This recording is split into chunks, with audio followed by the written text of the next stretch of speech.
जय श्री कृष्ण भक्तों। श्रीमद् भगवद गीता अध्याय 8 श्लोक 6। यम यम वापि स्मरन् भावं त्यजत्यन्ते कलेवरम तम तमेवैति कौन्तेय सदा तद्भाव भावितः। भगवान कृष्ण अर्जुन को कुंती पुत्र कौन्तेय कहकर संबोधित करते हुए कहते हैं कि मनुष्य अंतकाल में मृत्यु के निकट आ जाने पर जिस जिस भी भाव का स्मरण करते हुए अपने शरीर का त्याग करता है, वह सदा उस भाव से भावित होता हुआ उस भाव को प्राप्त होता है। अर्थात जीवन के अंतिम समय में मनुष्य जिन जिन भावों का स्मरण करता है, उन्हीं के हिसाब से उसके अगले जन्म का निर्धारण हो जाता है। पिछले श्लोक में भगवान ने अर्जुन से कहा था कि अंतकाल में जो मनुष्य मेरा स्मरण करते हुए अपने शरीर का त्याग करता है, वह मेरे साक्षात स्वरूप को प्राप्त हो जाता है। इसमें तनिक भी संशय नहीं है।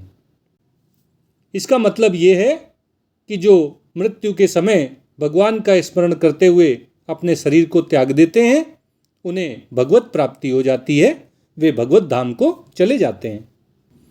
अब इस श्लोक में भगवान ये स्पष्ट कर रहे हैं कि यह एक सिद्धांत है कि मनुष्य मृत्यु के समय जिस जिस भाव का स्मरण करता है, जिसकी भी याद करता है, उस भाव से भावित होते हुए वह उसी के अनुसार अगला जन्म प्राप्त करता है।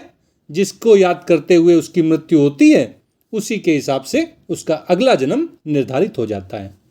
ये एक सिद्धांत है और भगवान इतने दयालु हैं कि उन्होंने इस सिद्धांत से अपने आप को भी अलग नहीं किया है। अगर कोई एक कुत्ते का स्मरण करते हुए अपने शरीर का त्याग करता है, तो उसे अगले जन्म में कुत्ते के रूप में जन्म प्राप्त होता है, और अगर वह भगवान का स्मरण करते हुए अपने शरीर को त्यागता है तो उसे भगवत प्राप्ति हो जाती है। मतलब उन्होंने कोई भेदभाव नहीं किया है इस सिद्धांत में। जिसको आप स्मरण करते हुए शरीर त्यागेंगे, उसी के हिसाब से आपका अगला जन्म बन जाएगा। भगवान कहते हैं कि हे कौन्तेय, हे कुंती पुत्र अर्जुन, मनुष्य अपने जीवन के अंतिम समय में जिस जिस भाव का स्मरण करते हुए अपने शरीर का त्याग करते हैं, वे मृत्यु के बाद भी उसी भाव से सदा भावित रहते हैं और उसी के अनुसार उनको अगला जन्म प्राप्त होता है। तो अब ये हमारे ऊपर निर्भर करता है कि हम अपने अगले जन्म में क्या बनना चाहते हैं। इसकी पूरी स्वतंत्रता भगवान ने हमें दे दी है। लेकिन अंतिम समय में स्मरण किसका होगा, ये कैसे पता चलेगा? आप जीवन भर जिन चीज़ों का स्मरण करते हैं, चिंतन करते हैं, ध्यान करते हैं, मनन करते हैं, अंतिम समय में भी तो वही चीज़ें आपको याद आएंगी, उन्हीं का तो स्मरण होगा। ऐसा नहीं है कि दिन भर आप पैसों की चिंता में लगे रहते हैं और जब अंतिम समय आएगा तो अचानक से आपको भगवान की याद आ जाएगी। ऐसा तो संभव नहीं है। इसलिए ये श्लोक हम सब की आंखें खोलने वाला है कि चलो ठीक है, अभी तक हम अपने जीवन को अनजाने में, जानकारी के अभाव में जैसे पता था वैसे जी रहे थे।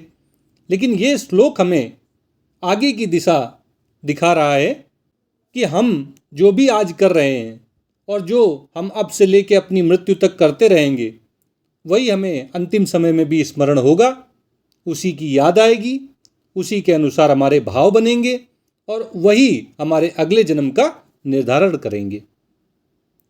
तो ये हमारा कर्तव्य बनता है कि हम ऐसे भावों को अपने जीवन में लाएं, हम सत्संग करें, भगवत भक्ति करें, भगवत प्रेम करें, हम ज़्यादा से ज़्यादा समय सत्कार्यों में लगाएं ताकि हमारे भाव भी सद्गुणों से युक्त हों, हमें भगवान का स्मरण बना रहे।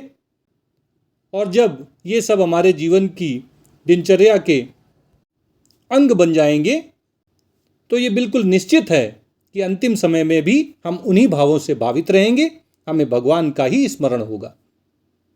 क्योंकि जीवन भर हमने भगवान का स्मरण किया है, तो ऐसा कोई कारण नहीं बनता कि अंतिम समय में हमारा ध्यान भगवान से हटकर कहीं और चला जाएगा। इस प्रकार अर्जुन के माध्यम से भगवान कृष्ण हम सबको ये उपदेश दे रहे हैं कि हमें अपने जीवन के परम लक्ष्य परम पिता परमेश्वर की प्राप्ति के लिए आज से ही अभ्यास प्रारंभ कर देना चाहिए, क्योंकि मृत्यु तो निश्चित है, मृत्यु का समय भी निश्चित है और मृत्यु का स्थान भी निश्चित है। वो आएगी, ये भी पक्का है। और ये भी निश्चित भगवान बता रहे हैं कि जैसा स्मरण, जैसा भाव मृत्यु के समय आपका बनेगा, उसी के अनुसार आपको अगला जन्म प्राप्त होगा। तो हम सबको आज से ही ये समझकर कि मृत्यु कभी भी आ सकती है, हमें अपने समय को भगवत स्मरण में, भगवत भजन में, भगवत संकीर्तन में लगाना चाहिए। सद्गुणों से युक्त होना चाहिए। हमेशा अच्छे अच्छे विचार अपने मन में लाने चाहिए। सदा सद्भावों से युक्त रहना चाहिए, ताकि मृत्यु कभी भी आए हमारी तैयारी हमेशा है। हम तैयार हैं, मृत्यु कभी भी आएगी, हमारे भाव यही रहेंगे। हमें भगवान का स्मरण बना रहेगा और निश्चित रूप से मृत्यु के बाद हमें भगवत प्राप्ति हो जाएगी। ओम तत्सत। जय श्री कृष्णा, जय श्री कृष्णा, जय श्री कृष्णा।